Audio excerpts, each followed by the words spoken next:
Hello guys, welcome back to another episode on skills and techniques of Final Cut Pro 10. So today I am going to show you guys on how to do this separate glitch effect. So first you have to find the clip and then press Option and drag the clip upwards and then go to the Effects tab and then find Bad TV and then drag it onto the upper one. After that, it's very simple. After that, change the static type to TV static and you can increase or decrease the amount depending on whether you want to have a very glitchy effect. And for this one, I'm gonna use this add color mask on this clip. So I'm just gonna select this part. So the ones that are in black are the ones I'm selected. In gray, they are not selected, and since this is a very easy clip and the colors are very separated in terms of exposure and everything, so it's very simple to create a color mask. After that, you have to create another mask because you see that the surrounding pillars are also vibrating like glitchy. So you just go back to the effects tab and type mask, and for the ones that are very complicated, you can always use draw mask, but on this case, I'm just gonna use shape mask and then drag it onto the clip and change the shape to cover this girl over here. Yep, just enlarge it a little bit, just covering precisely the girl, and you see the hand is outside of the box, so have to re-stretch the box a little bit, and you can see that the effects now, the glitch effect is now only limited on the girl. And if you are very particular about colors, you can zoom in and go to the bottom half here. You can see that there's a separation. Actually, it's quite obvious sometimes. Yep. So if you don't want to have this color separation, you can go back to the shape mask and then decrease the fill opacity. So both the colors will be similar, at least much better than previous ones.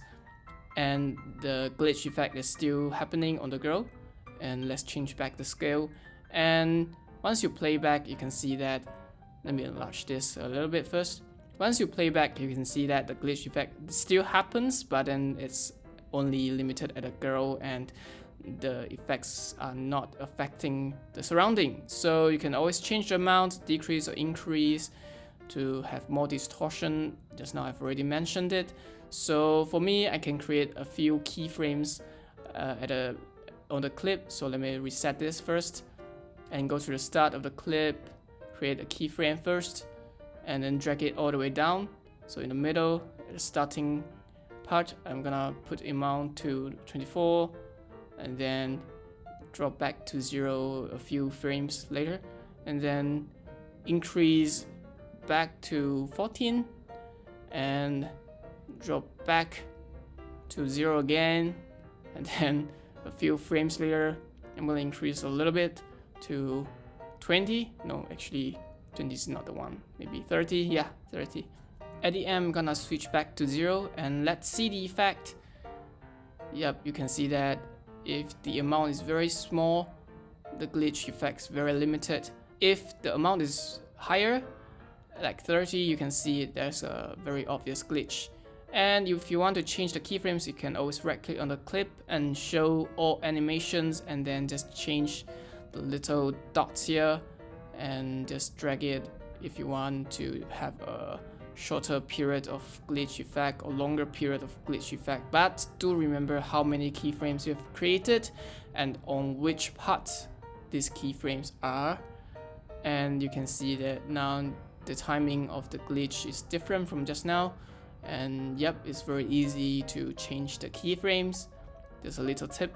And then for me, I'm not satisfied for this one, so I'm just gonna increase the amount on every glitch to a higher number. So for the starting, I'm gonna create 28 and then go to 39. Please remember to click on the little button to select the keyframe and change the values. And then I'm gonna decrease the fill opacity because I don't really see much of a difference between the two colors. Once you change the amount and the fill opacity, the glitch effect, the separated glitch effect looks much better. And that's all for today's video. Please check out my videos, my channel. Leave me a thumbs up or comment if you have any questions. See you next time. Bye bye.